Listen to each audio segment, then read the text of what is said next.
Salve, salve a todos os alunos e alunas da terceira série do ensino médio, turno tarde. Boa tarde, meus queridos. Conte aí para mim como vocês estão. Eu espero que vocês estejam bem. Sou o professor Assis Gualter, professor de vocês da disciplina Meu Pequeno Mundo, tá? E a gente está iniciando mais uma aula, tá? Nessa segunda-feira, dia 10 de outubro de 2022. Segunda-feira letiva iniciando com muita energia, certo? Esperando aí que seja uma semana cheia de alegrias para vocês. Beleza? Pessoal, atenção, tá? A nossa aula, tá? É transmitida, como vocês sabem, pelo IPTV para os alunos que estão na escola, tá? Então você pode comentar, participar para as escolas que têm o kit, tá bom?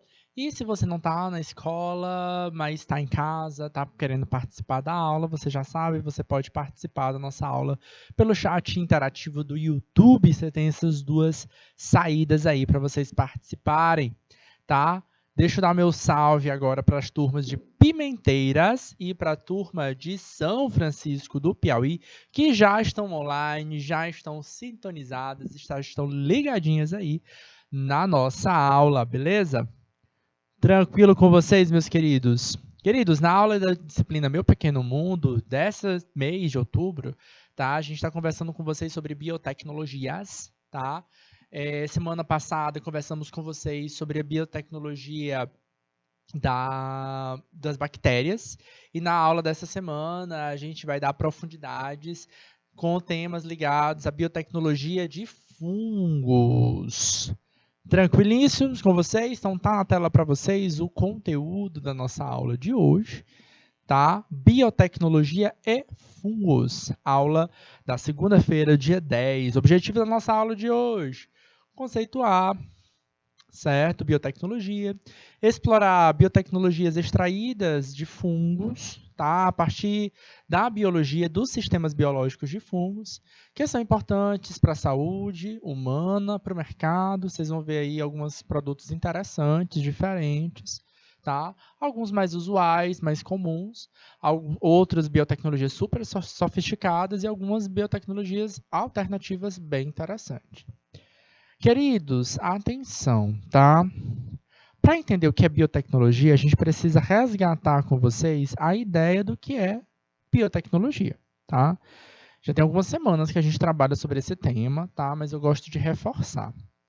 A palavra tecnologia remete a todo o processo, toda a ferramenta, tá? Que a gente utiliza para solucionar alguma necessidade nossa, tá? Quando a gente pensa que essa tecnologia, tá, ela é criada a partir de um sistema biológico, do conhecimento que a gente tem da natureza biológica, do organismo vivo, aí esse processo, essa tecnologia, recebe o nome de quê? De biotecnologia, certo? Então, para isso, a gente precisa conhecer a natureza dos seres vivos. E nesse caso, é o caso dessa aula, o foco é a natureza dos fungos, tá? Então, vamos conhecer aqui alguns fungos interessantes que a gente tem no nosso dia a dia, tá? Os fungos são micro-organismos, tá? De grande importância biotecnológica. Eles são empregados na indústria farmacêutica, tá? Isso quer dizer na indústria de produção de medicamentos, tá? Utilizados na produção de alimento, tem importância agrícola, ecológica e manutenção do ambiente. Os fungos ganharam muito destaque na natureza e os fungos ganharam grande destaque na natureza e eles, pela sua beleza, sua diferença, né? A gente costuma até chamar bastante atenção, porque no passado, viu, galera? Esses fungos, eles eram classificados, tá, dentro de um mesmo grupo das plantas. Hoje, a gente sabe, a gente entende que os fungos, eles não estão dentro do grupo das plantas, tá? Os fungos, hoje, eles são de um outro reino, por conta de uma diferença, tá, morfológica, fisiológica, mas principalmente uma diferença filogenética. professor de biologia de vocês, o professor Tércio, já conversou com vocês sobre os fungos. Só que o professor Tércio, ele focou na aula de vocês no aspecto da classificação biológica, na morfologia dos fungos, né? Na classificação dos fungos. Vocês aprenderam com ele que o quê? Que fungo, ele é importante em que aspecto? Os fungos, eles são seres eucariontes, né? Tem células eucarióticas. Professor, o que é uma célula eucariótica? É aquela célula com núcleo organizado, certo? Ele é um ser heterótrofo. O que é um ser heterótrofo? É o ser que não consegue produzir o seu próprio alimento, tá? Ele é um ser também que, nesse aspecto, a gente vai entender que esse organismo ele é diferente das plantas. As plantas são organismos autótrofos, enquanto os fungos são organismos heterótrofos. O organismo heterótrofo precisa se alimentar de alguma forma. A grande maioria dos fungos preenche um pré-requisito de serem organismos decompositores, né? Eles decompõem a matéria orgânica. É o caso, queridos, da imagem que vocês estão observando aí, que vocês estão vendo que é um fungo, tá? Um fungo do pão, tá? Esse pão morfado, tá? Então, nessa imagem aqui abaixo, vocês estão observando. Cadê a canetinha? Um fungo. Tenta ver bem aqui para mim que não está arriscando. Um fungo todo morfado, certo? E esse fungo todo morfado, tá? Esse fungo todo morfado, esse pão todo morfado é um fungo, tá? Aí o que eu quero chamar a atenção aqui para vocês é que a estrutura morfológica desses fungos é diferente, é diversa, tá?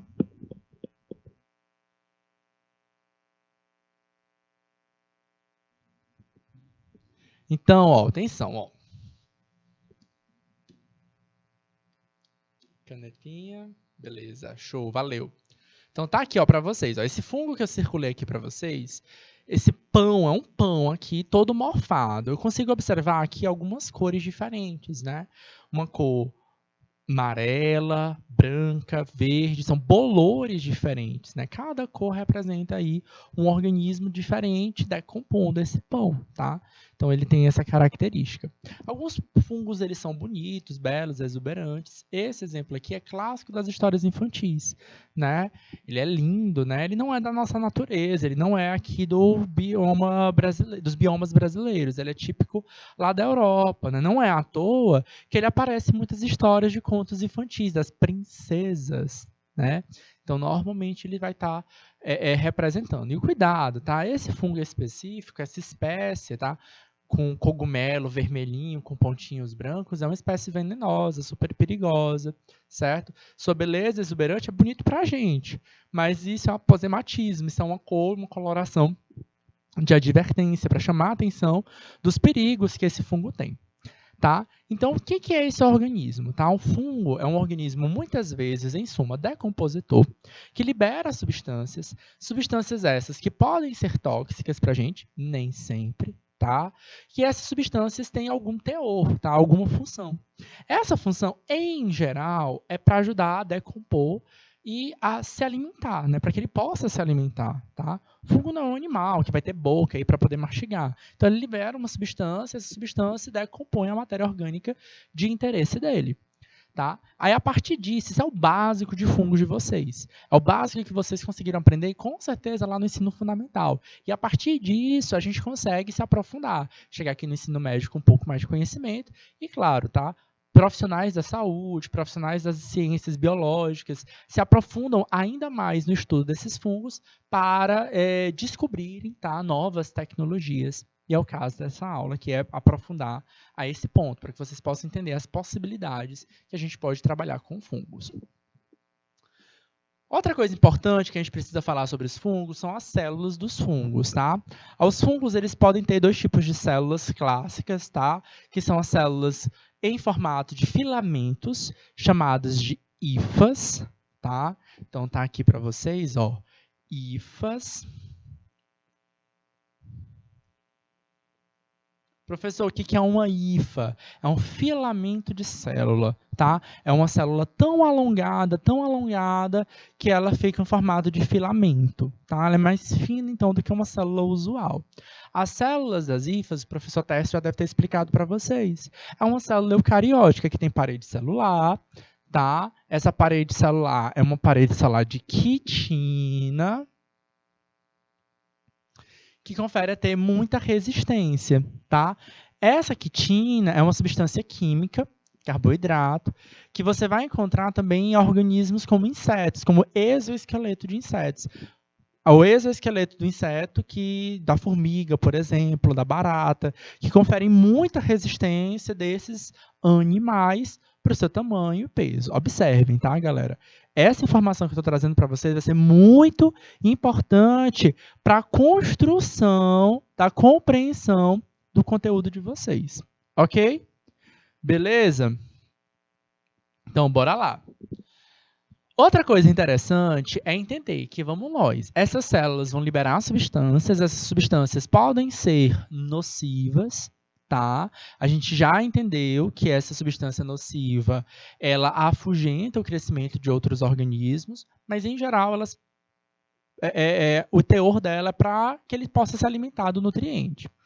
Outra coisa importante é que, em geral, a gente não enxerga os fungos. Eles são micro-organismos, tá? E, portanto, a gente não os enxergaria. Mas a gente enxerga, né? E, normalmente, o que a gente enxerga é essa estruturinha aqui, ó. A gente chama de estrutura reprodutora ou micélio reprodutor. Porque o que é um micélio? Ó, tá até aqui a palavrinha, ó, micélio.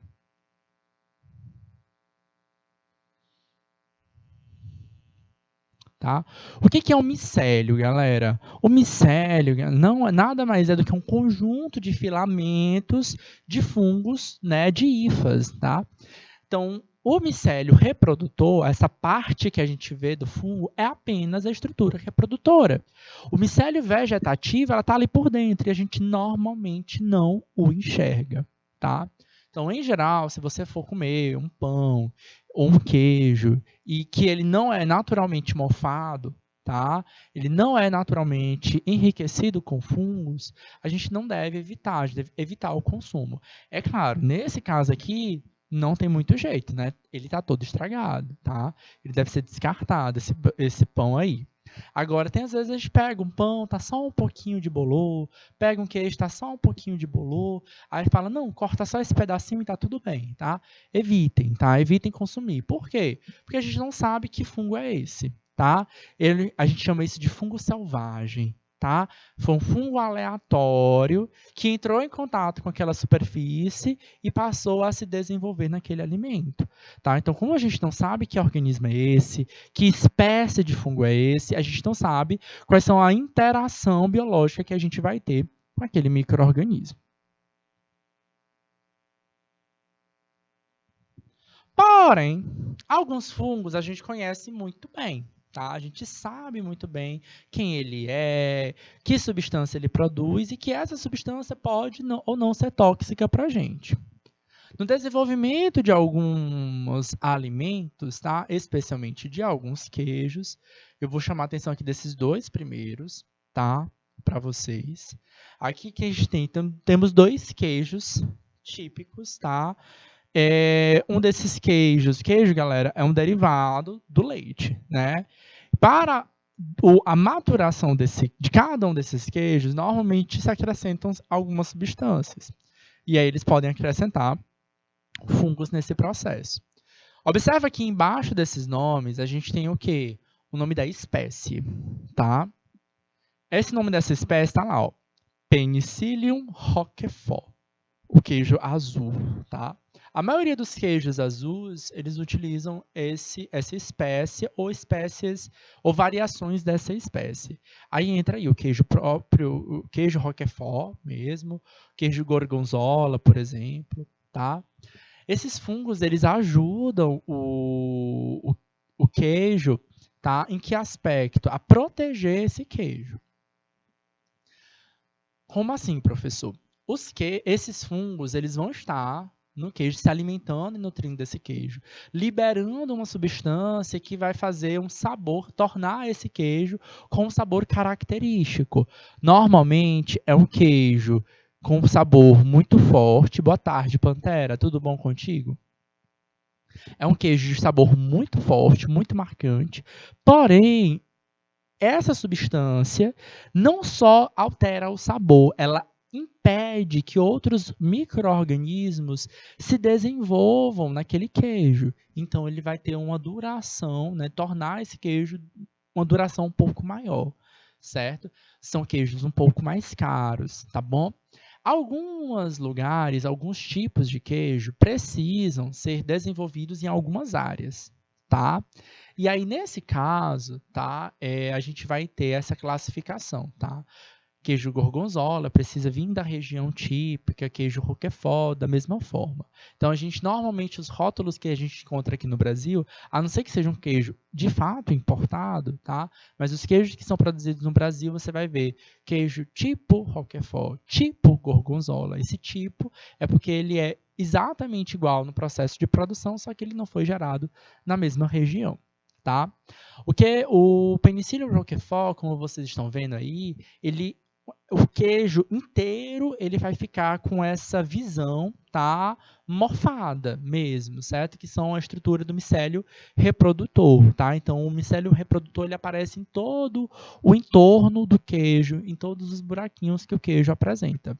Diferente do queijo camembert, né, o queijo brie, tá? É um dos tipos, tá, que eles que produzem, tá?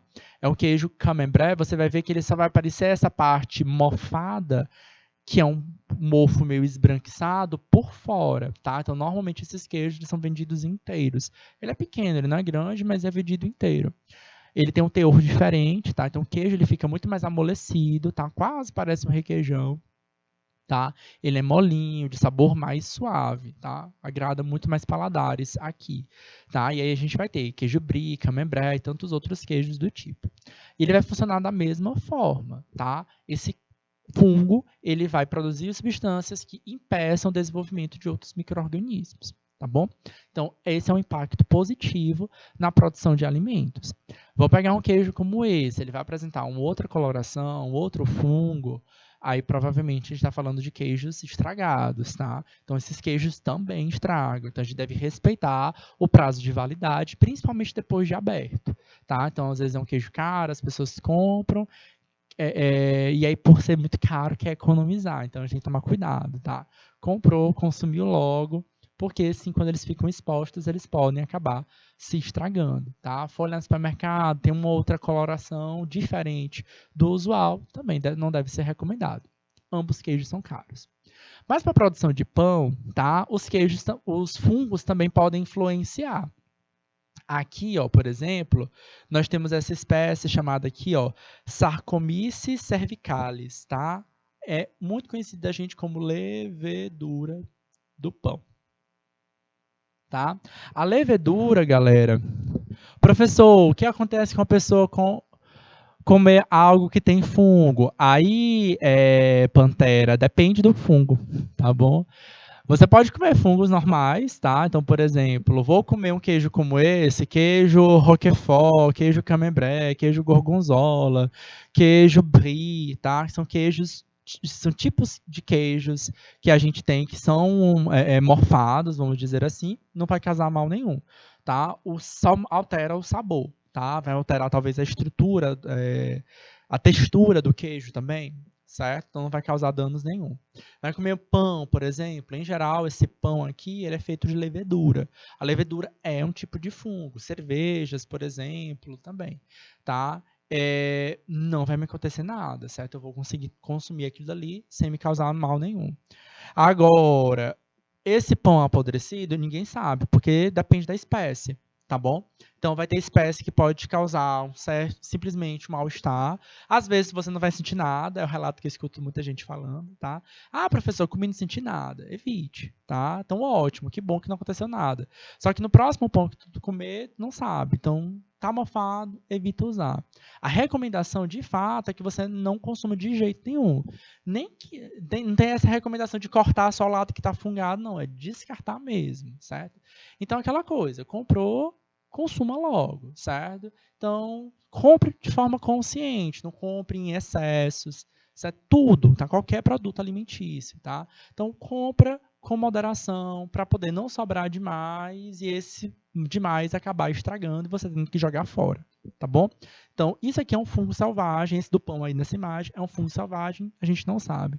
Observe que nessa imagem aqui eu tenho o nome da espécie, então eu tenho perfeitamente o sentido dele pra gente. Tá? No caso da levedura do pão, tá? Ela é importante por outro aspecto, tá? Não no aspecto de defender, de proteger o meu organismo, tá? Então, de um lado, a gente tem ó, o Penicillium roquefort, tá? E o Penicillium camembert protegem, tá? O queijo de estragar. No caso da levedura do pão, ela tem um outro propósito. Qual é o propósito? Crescer o pão. Tá? Justamente porque o fungo, esse organismo, ele tem fermentação. Tá? Ele fermenta. O que é a fermentação, galera? A fermentação é um tipo de processo metabólico de produção de energia, justamente a partir do processo da quebra da glicose e que foi produzida, que estava ali, certo? Então, esse processo aqui, ó, fermentação,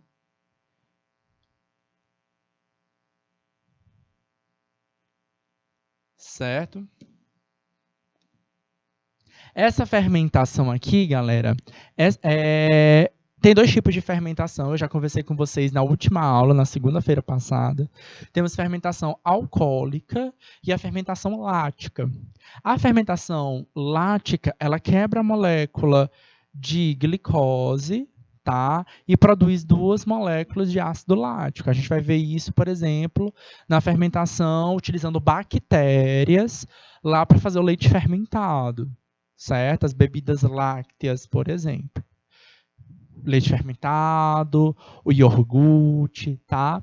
Esse ácido lático deixa o sabor do alimento mais ácido, tá? No outro caso, outro tipo de fermentação que a gente vai ter é uma fermentação chamada fermentação alcoólica, tá? Que aí eu pego a molécula de glicose e produzo o que? Etanol e CO2. Tá? Então, nesse tipo de fermentação, alcoólica,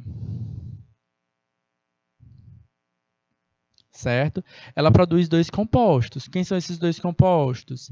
O etanol, que é o álcool, tá? O mesmo álcool que é consumido pelos seres humanos nas cachaças, cervejas e por aí afora, certo? E a segunda substância é o CO2, tá? Essas bolinhas aqui do pão que a gente tem, que tornam o pão macio, é por conta do CO2. Mas aí tu pensa aqui comigo, pessoal de São Francisco do Piauí, pessoal de Ribeiro Pinas, Pimenteiras, tá? Para que um pão seja fofinho, é porque ele liberou CO2. Mas essa liberação do CO2 depende também da produção de etanol, de álcool. Quer dizer que pergunta que eu tenho para vocês quando a gente come o pão, a gente está tomando álcool também? O pão é uma bebida, é um pão alcoólico? É isso que acontece? Quando a gente come pão, a gente está comendo álcool? É sério isso? E aí, pessoal de Pimenteiras? Pessoal de Curral Novo? Comenta aí para mim no chat. Vocês já pararam para pensar nessa realidade? Ou não? Ou será que a gente não consome esse álcool? Porque a gente come pão desde que a gente é bem novinho, né? A gente é um dos primeiros alimentos que a gente acaba consumindo, já está consumindo etanol. Será que isso acontece? E aí, Pantera? E aí, pessoal de Uruçuí, que está aqui acompanhando a aula, Ribeiro Pinas, São Francisco, Pimenteiras, Pavaçu, Curral Novo, Baixa Grande do Ribeiro. Galera, atenção. O etanol é um álcool, tá? Ele tem alta volatilidade. A gente abre uma garrafa de álcool, esses álcools 70, que é para limpar a casa, por exemplo, limpar um objeto, esse álcool ele é volátil. Na hora que a gente abre a garrafa, a gente já sente logo o cheiro. Invade o ambiente. Volatilidade, galera, é uma característica básica que algumas estruturas vão ter, algumas fórmulas químicas vão ter, de baixa ebulição. Temperaturas de ebulição dela são baixas. Então, ela torna-se vapor muito fácil. Então, na temperatura ambiente, esse álcool já está evaporando, tá? E aí, o que acontece? Quando a gente faz o pão, tá? Comenta aí para mim se vocês já fizeram pão em casa, tá? A gente prepara a massa, a gente vai botar a levedura do pão, a gente sova a massa, tá? Para desenvolver glúten e tal, mas a gente também deixa descansando.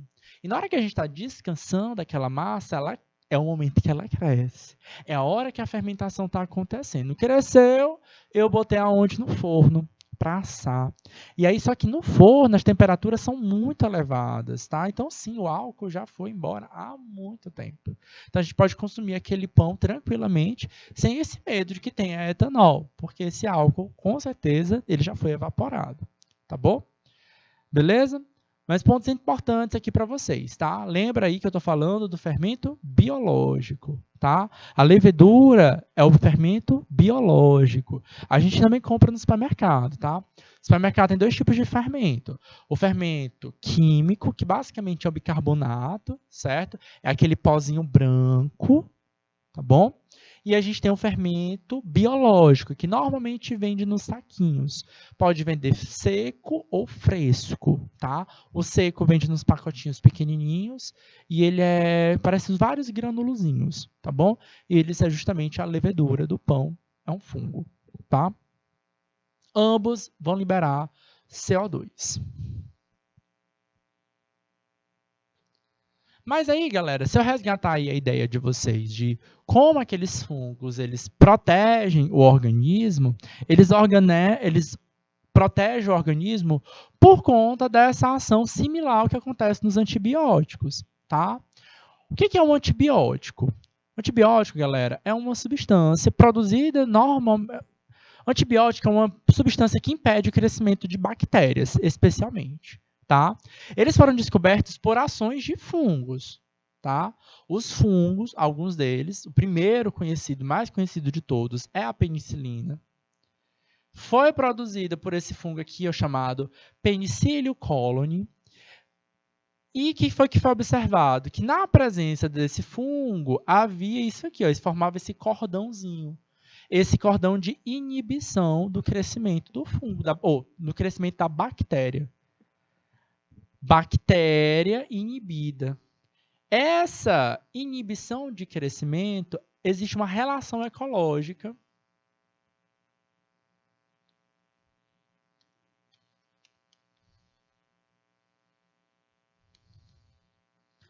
chamada amensalismo.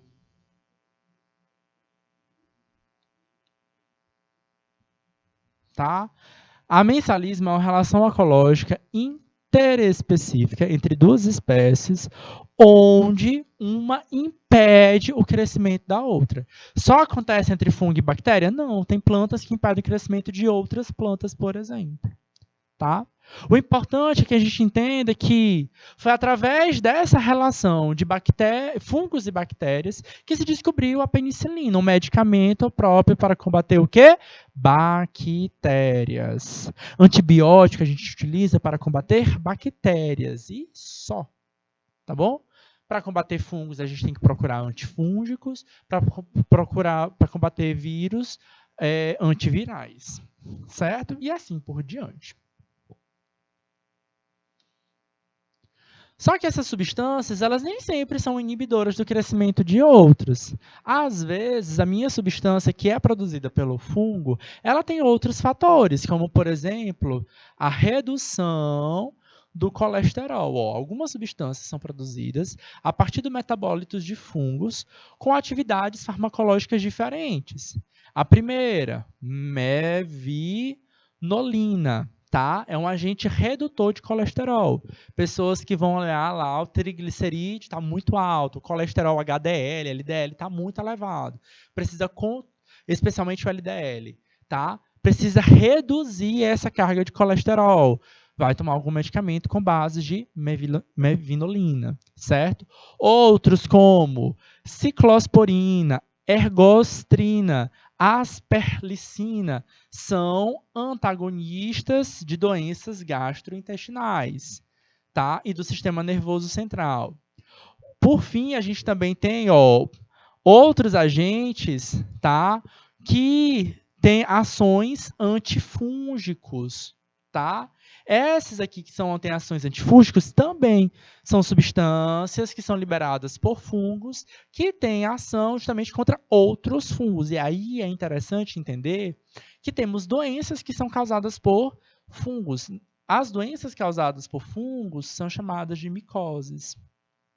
Aí eu tenho que lembrar da frieira, tenho que lembrar, por exemplo, dos fungos de unha, tá? E aí tem que lembrar onde é que eles ficam normalmente localizados. Pode ser na pele de um modo geral, mas em geral eles vão buscar lugares quentinhos, úmidos no nosso corpo, que são as regiões mais abafadinhas que a gente tem. Nas virilhas, nos pés, tá? A gente anda muito calçado, né? Trabalha e sua, então o sapato, a escolha do sapato é muito importante para que possa haver circulação de ar no pé, certo? O tipo de roupa que a gente veste também, não ficar, se secar muito bem, para poder não proliferar esse tipo de doença. Gente, as micoses são doenças que são muito difíceis de ser tratadas, pelo mesmo motivo do básico, tá? Porque o que a gente enxerga do fungo é a estrutura reprodutora. Às vezes a gente combate ele, a gente deixa de ver a estrutura reprodutora, mas o vicélio vegetativo ainda continua lá. Um dos principais relatos que a gente tem, por exemplo, é de pessoas que têm doenças fúngicas nas unhas, por exemplo. Elas aparecem principalmente depois de tirar as cutículas. O brasileiro gosta de tirar cutícula, né? E aí ficam as feridinhas e aí a pessoa acaba se contaminando, pegando os fungos e é quase impossível tirar aquele fungo de lá. Você olha para a unha e não tem mais nada, mas quando pensa que não, ele volta a aparecer, tá? E aí eu preciso ficar tomando, por exemplo, ou medicamento próprio, né? Ou eu vou ter que ficar passando, por exemplo, esmalte ou bases com a base de medicamentos com antifúngicos. Tá? Mas eu reforço, galera, nada de ficar trocando roupa íntima com outra pessoa, certo? For para banhos, né, piscinas, usar sunga, biquíni, não ficar com essa roupa de banho molhada por muito tempo, certo? Aí está trazendo a proliferação de um mosquito como esse. Dentro da alta tecnologia, destacam-se também algum aspecto, tá? O aspecto, por exemplo, de fungos, do aspecto da biotecnologia, no aspecto de criação de organismos geneticamente modificados. Como os fungos eles podem criar moléculas de interesse humano, o que desenvolveu-se, tá? Na semana passada eu conversei com vocês sobre biotecnologia de bactérias, né? Eu até falei assim, olha, uma das preferências por usar bactérias era que as bactérias, elas são células mais simples, são procariontes, têm um DNA pequeno, né? DNA cromossomo circular, tá? No caso dos fungos, a gente vai ter células eucarióticas, né? Um núcleo mais organizado. Às vezes, isso é interessante para o desenvolvimento também, certo? Eles crescem e se reproduzem muito rápido, mas o seu núcleo pode ser um ponto importante para poder selecionar o organismo a ser geneticamente modificado. Os fungos sendo eucarióticos, além de se reproduzirem rapidamente, puderam ser usados com eficiência na resolução de problemas genéticos. Foi utilizado fungos filamentosos e leveduras que se descobriu em 1941 genes que produziam enzimas e outras proteínas. tá? E a partir dessas recombinações, a gente pode produzir produtos de nosso interesse, pedir para esse fungo produzir substâncias do nosso interesse. Por exemplo, existem algumas vacinas que são criadas utilizando fungos geneticamente modificados, certo? Que são essas vacinas? O que são vacinas? Vacina, gente, é um produto que a gente vai inserir numa pessoa saudável que não teve contato ainda com o patógeno. A fim de quê? A fim de fazer com que essa pessoa ela desenvolva imunidade àquele patógeno. Como é que a gente faz isso, professor? A gente pega um pedacinho do patógeno, certo? E apresenta para a pessoa. Só que nem sempre dá para a gente apresentar o patógeno, tá? Às vezes eu apresento um pedacinho do vírus, às vezes eu apresento um pedacinho da bactéria, um vírus inativado, uma bactéria inativada, certo? Mas às vezes essa bactéria, esse vírus é muito perigoso. Aí o que a gente faz? Apresenta moléculas dele, tá? E aí, ó, onde entram a escolha de algumas proteínas. Algumas proteínas são esses pedacinhos. E esses pedacinhos, eles recebem o nome de antígeno. Então, o que é o antígeno? É um pedacinho daquele meu patógeno que serve para ser reconhecido na célula hospedeira. Então, eu apresento ao meu corpo esse antígeno para que meu corpo possa desenvolver anticorpos e possa combater diretamente ele. Beleza? Então, a alta biotecnologia sendo empregada aí. E para a gente fechar, olha só, eu trouxe aqui para vocês um modelo, tá, de uma biotecnologia mais moderna, alternativa, tá? Capacete ecológico feito de cânhamo e micélio. Cânhamo, galera, é um derivado da cannabis sativa, tá? Conhecida popularmente como maconha, tá? Então, a cannabis sativa é uma das plantas muito estudadas na comunidade científica mundo afora, tá? Então, independente de fatores, tá? A gente sabe, já é muito conhecido, já é muito discutido, amplamente divulgado. Os benefícios da cannabis sativa, dos derivados da cannabis sativa. Eu não estou falando aqui daquele produto que o pessoal fuma, tá? Estou falando dos produtos de fato da indústria, né? Da indústria farmacêutica e de outros produtos industriais, até mesmo têxtil, tecido, tá? Então, nesse caso aqui, o que acontece? Eles criaram um capacete alternativo. O capacete, de fato, real, tá? Que a gente usa, que a gente vê nas motocicletas, por exemplo, por aí afora, tá? Ela é um capacete que utiliza derivados de petróleo. O plástico, o isopor, por exemplo, são derivados do petróleo. E a gente fala muito, tá? Principalmente nas aulas de biologia, como alternativas. Alternativas que a gente precisa ter ao encontrar ao utilizar esses recursos naturais não renováveis. E como é que a gente poderia encontrar um recurso alternativo a isso, tá? Conhecendo a biologia dos organismos, tá? E é o que foi que eles fizeram. Eles pegaram os micélio. O que é um micélio? É uma estrutura, tá? É um aglomerado de filamentos. Eu vou voltar lá no primeiro slide só para mostrar para vocês, ó.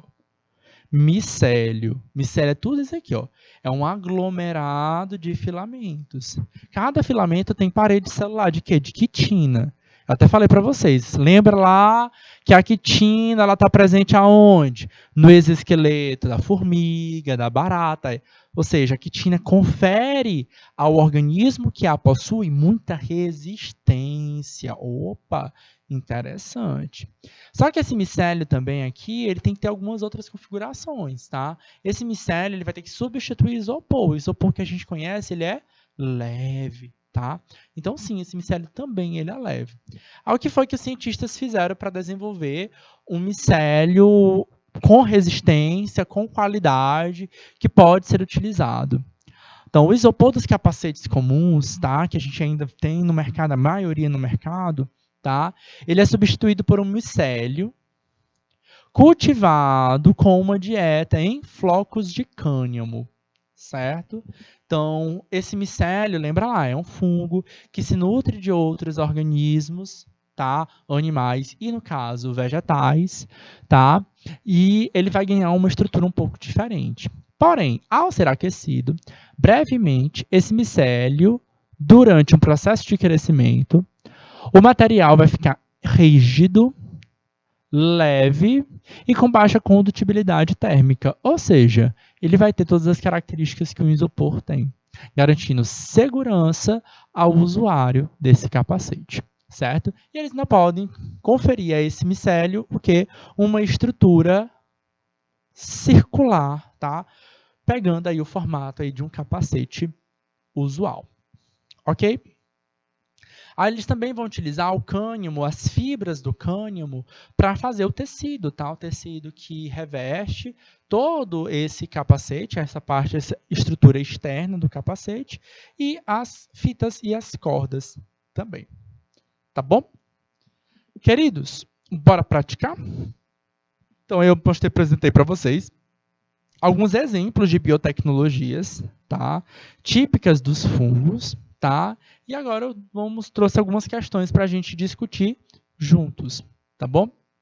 Pesquisadores descobriram que uma espécie de abelha sem ferrão, nativa do Brasil, a mandaguari, cultiva um fungo nos ninhos dentro da colmeia. Após as observações, verificaram que a sobrevivência das larvas da abelha depende da ingestão de filamentos do fungo, que reproduz metabólitos secundários com ação antimicrobiana, antitumoral e imunológica, além da alimentação convencional.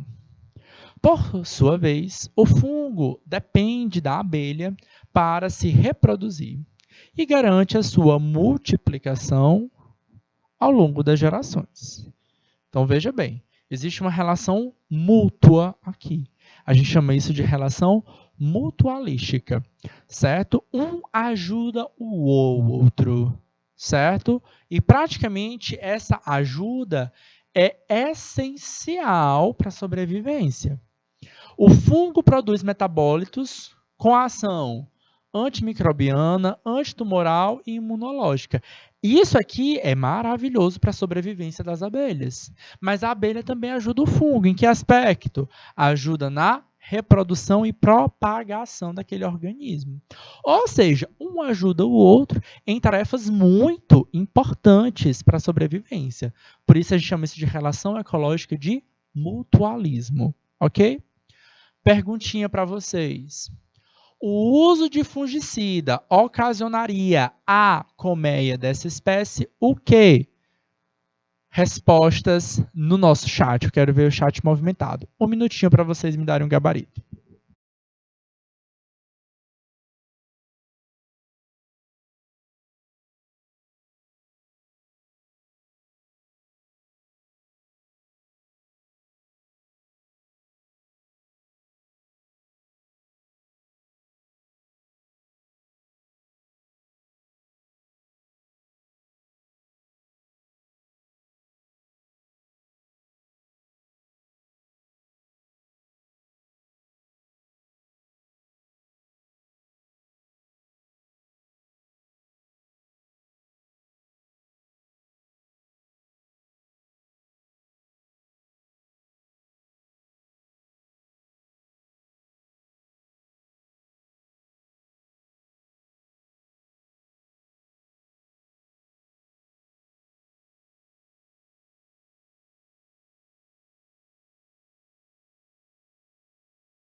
E aí, galera, qual é o gabarito?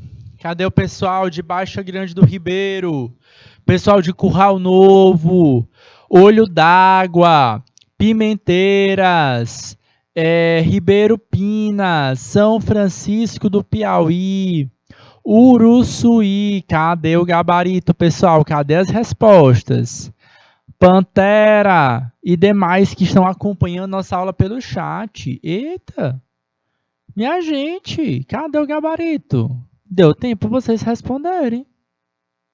Olha o que minha questão está me dizendo aqui, galera. Ó, ele me disse que pesquisadores descobriram abelhas sem ferrão no Brasil que cultivam fungos.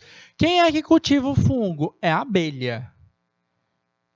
E eles descobriram que mais? Que esse fungo lá dentro produz um metabólito secundário que tem ação antimicrobiana, antitumoral, imunológica. Então, os fungos são beneficiados com tudo. Ou, aliás, as abelhas são beneficiadas com isso tudo. Ok?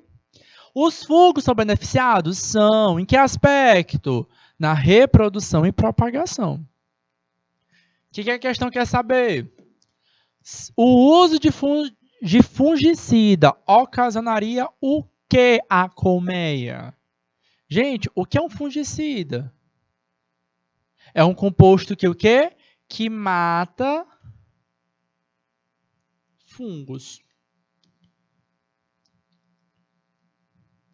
O que eu quero saber? Se eu coloco uma substância que mata fungos nessa colmeia, a colmeia de quê? De abelhas. O que eu quero saber? O que acontece com a colmeia se eu coloco neles um quê? Um fungicida. Algo que mata os fungos. O que vai acontecer?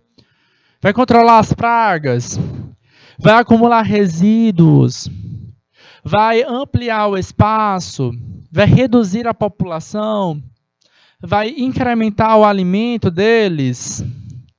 E aí, pessoal de Uruçuí, de São Francisco, Ribeiro Pinas, Pimenteiras, Pavaçu, Olho d'Água, Curral Novo, Baixa Grande do Ribeiro. Bora nós, pessoal.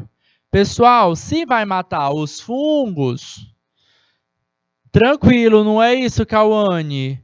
Se vai matar os fungos e esses fungos ajudam as abelhas, vai reduzir a população das abelhas, tá?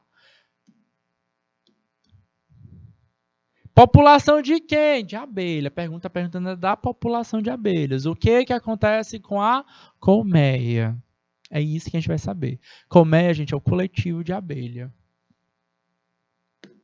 Alternativa de questão 2, Enem de 2016. Nem sempre é seguro colocar um vírus inteiro numa vacina. Alguns são perigosos e o que os cientistas preferem usar só um de seus genes, aqueles que fabricam o antígeno, uma proteína que é conhecida pelas células de defesa. Uma dessas vacinas de alta tecnologia é da anti-hepatite B. Um gene do vírus é emendado ao DNA do fungo inofensivo, que passa então a produzir a substância injetada pelo humano. Então, o que ele está falando aí? Está falando de um organismo geneticamente modificado. Quem é esse organismo geneticamente modificado? O fungo. Então, esse fungo aqui, ó, ele é um organismo geneticamente modificado, vulgo transgênico. E qual foi a modificação que a gente fez nele? Acrescentou um gene do meu interesse. Que gene era esse? O gene do vírus, que produz uma proteína que vai ser reconhecida pela célula hospedeira, tá? E aí, essa proteína a gente vai conhecer como o quê? Como antígeno. Ok? A vacina, ele é isso, galera. Eu coloco o antígeno no hospedeiro. A pergunta quer saber o seguinte: a função dessa substância produzida pelo fungo no organismo humano é o quê? Alternativas estão na tela. Eu quero ver a resposta no chat. Um minutinho para vocês.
Opa, e aí, pessoal? Cauane Lara respondeu aqui. Pantera, cadê você? Uruçuí, São Francisco, Ribeiro Pinas, Pimenteiras, Pavaçu, Olho d'Água, Curral Novo, Baixa Grande do Ribeiro. Pessoal, atenção. A substância que é produzida pelo fungo, que fungo é esse? É o fungo que foi geneticamente modificado. A substância que ele está produzindo é a substância que eu pedi para ele produzir, quando eu inseri o que é o gene do meu interesse. Ou seja, a substância que ele produz é o antígeno. E eu vou colocar esse antígeno aonde? No corpo humano. Quando a gente coloca o antígeno no corpo humano, a gente está fazendo o quê? Uma vacina. A pergunta quer saber, em outras palavras, qual é a função da vacina, meu povo? E aí, qual é a função da vacina? Neutralizar proteínas virais? B. Interromper a ação de toxinas? C. Ligar-se ao patógeno já instalado? Vacina a gente toma antes de ficar doente. D. Reconhecer substâncias estranhas. Quem reconhece é o anticorpo. E. Desencadear a produção de anticorpos? Aí sim. Eu quero que o meu corpo aprenda quem é ele e comece a produzir anticorpos. Esse anticorpo é que vai reconhecer a substância estranha, a substância ruim, ou, em outras palavras, vai reconhecer o antígeno. Resposta correta aqui, alternativa é. Bora para mais uma? Bora para mais uma. Enem de 2016 também. Na preparação da massa do pão, presente na mesa do café, a maioria dos brasileiros utiliza-se o fungo Saccharomyces cerevisiae vivo, contido no fermento. Sua finalidade é fazer com que a massa cresça por meio da produção de gás carbônico, vulgo conhecido popularmente como CO2. Na verdade, conhecido popularmente como gás carbônico, mas CO2 ou dióxido de carbono.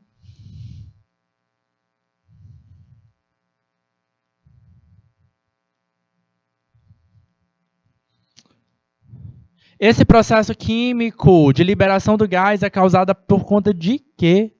Alternativas estão na tela. Quero ver o gabarito. Um minutinho para vocês.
Tranquilo, meu povo. O pessoal de São Francisco arrasando. E aí?